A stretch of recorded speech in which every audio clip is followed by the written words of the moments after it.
안녕하세요. 오늘은 모기지 시장에 대한 공부를 할 텐데요. 여러분 교재로 12장 내용이 되겠습니다. 모기지는 우리나라 말로 부동산 담보대출을 의미합니다. 우리나라도 그렇지만 이제 미국도 주택 마련은 서민들의 꿈이었고, 뭐 조금 2, 3년 전 자료이긴 하지만 미국의 경우 평균 주택 가격이 14만 불 정도니까 지금 환율로 계산하면 뭐 한 1억 6천? 네, 평균 집값이요. 이런 여러 가지 모기지가 뭐고, 특히 이제 그 레지던셜 모기지라고 그러면 이제 주택 담보 대출, 특징, 또 모기지 론, 이런 뭐 여러 공부를 우리가 할 텐데, 일단 왜 부동산 담보대출 또 주택담보대출이 그 시장이 왜 금융시장이 되느냐, 이런 질문을 혹시 갖고 계신 학생들한테 할 수 있는 얘기는, 이게 이제 미국의 경우는 securitization, 이제 조금 이따가 자세히 설명을 할 겁니다. 이 증권화, 증권 유동화, 이렇게 이제 얘기를 하는데, 이 현상 때문에 부동산 담보대출이 증권으로 만들어집니다. 그래서 그걸 부동산 담보대출을 담보로 증권이 이제 거래가 되는 시장, 시큐리타이제이션을 통해서 주식 채권 사듯이 부동산 담보대출 관련 채권을 샀다 팔았다 할 수가 있는 거예요. 그러니까 그게 이제 금융시장에 포함이 되는 거고, 그게 위기로 터진 게 이번에 미국의 서프라임 위기라고 볼 수가 있고요. 그게 이제 전 세계적인 금융위기로 발전이 됐고, 우리나라도 물론 직격탄을 받았지만, 우리나라의 그 PF 대출인이 해가지고, 우리나라도 이것과 유사한 상품 때문에 굉장히 큰 문제가 있었습니다. 그래서 그런 얘기들을 하도록 하겠습니다. 모기지란 다시 말씀드리지만 부동산 담보대출을 의미하고, 이것이 미국의 경우는 우리나라랑 조금 미국이 좀 상황이 다릅니다. amortized loan이라고 그래서 매달 원금과 이자의 그 부분이 매달 똑같은 액수로 해서 지불이 되게 됩니다. 그런 식의 대출을 amortized loan이라고 그러는데, 매달 똑같은 액수를 지불한다는 의미에서 동시에 또 fixed payment죠. 그러니까 미국의 얘기입니다.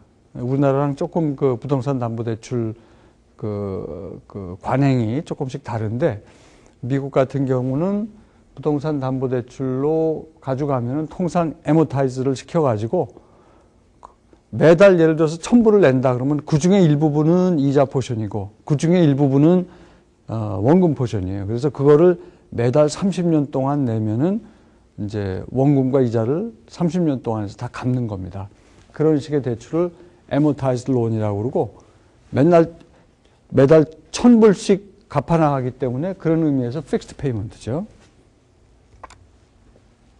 이건 지금 미국의 13조 달러의 전체 그 모기지 대출 규모를 지금 구분을 한 건데, 요거 두 개가 부동산 중에서도 주택담보대출이고요. 요거는 이제 상업부동산과 이제 뭐 농장이니까 요 퍼센테이지가 18%가 좀 안 되잖아요. 그죠? 합치면. 그래서 전체 미국의 경우 모기지 대출 중에서 주택담보대출이 82% 이상이다. 그죠? 우리나라도 지금 문제가 되고 있는 게 주택담보대출이죠.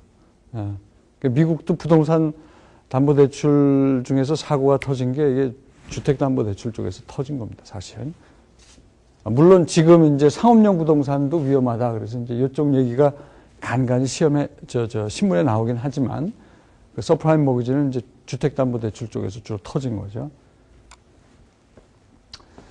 미국의 경우에 부동산 담보대출은 첫 번째, 모기지 금리를 이제 결정하는 문제가 있고, 그 다음에 대출 조건을 결정하는 문제가 있고, 세 번째로 대출 상환 방법을 결정하는 이 세 가지의 문제로 나눠 생각할 수가 있습니다.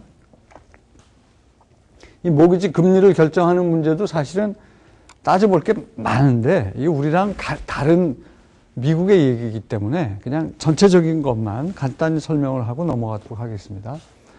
미국의 경우는 모기지 금리가 대부분 고정금리입니다. 우리나라는 변동금리로 많이 그 주택담보대출을 하지만 미국은 고정금리로 해서 30년 동안 갚아나가는 거예요.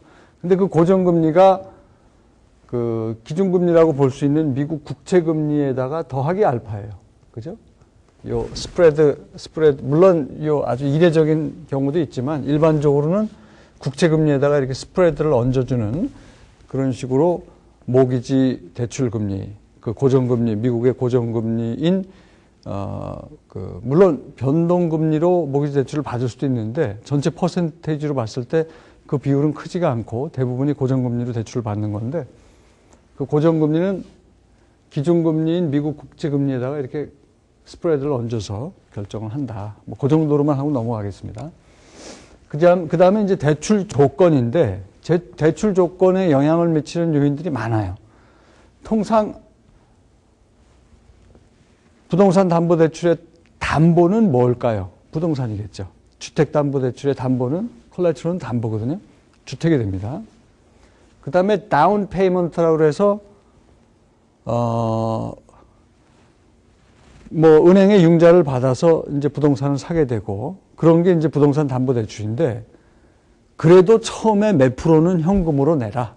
그게 다운 페이먼트입니다. 10%를 낼 수도 있고 20%를 낼 수도 있고 현금이 많은 사람은 뭐 50%까지도 현금으로 내고 나머지만 집값의 50%는 현금으로 다운 페이먼트로 내고 나머지 50%만 은행 융자를 받아서 부동산 담보대출을 할 수가 있죠. 그럴 때 다운 페이먼트라고 그러는 거는 현금으로 그 내는 그 포션을 다운 페이먼트라고 하는 거죠. 그 다음에 PMI라고 그래서 이 부동산 담보대출을 받은 사람이 못 갚을 수도 있을 거 아니에요. 못 갚을 경우에 대신 갚아주는 그런 보험을 들게 하는 경우도 있습니다. 그럴 경우에 그 보험을 Private Mortgage Insurance라고 얘기를 합니다. 그 다음에 Qualification 그래가지고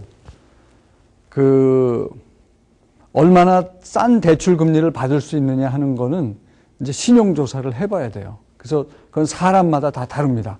부동산 담보대출을 얻고자 하는 그 사람이 신용도가 높으면 금리를 좀 싸게 해가지고 대출을 받을 수 있는 거고, 그래서 미국이 신용사회이기 때문에 이런 신용 히스토리가 잘 정리가 돼 있어요.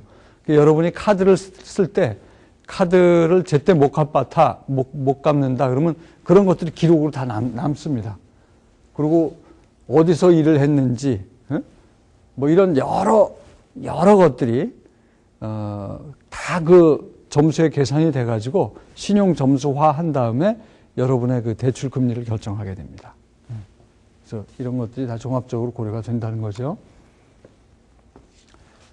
그 다음에 이제 세 번째는 이게 아직 더 나오는군요.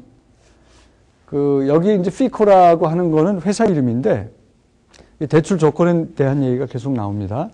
피코라는 회사를 통해서 신용조사만 전문으로 하는 회사입니다.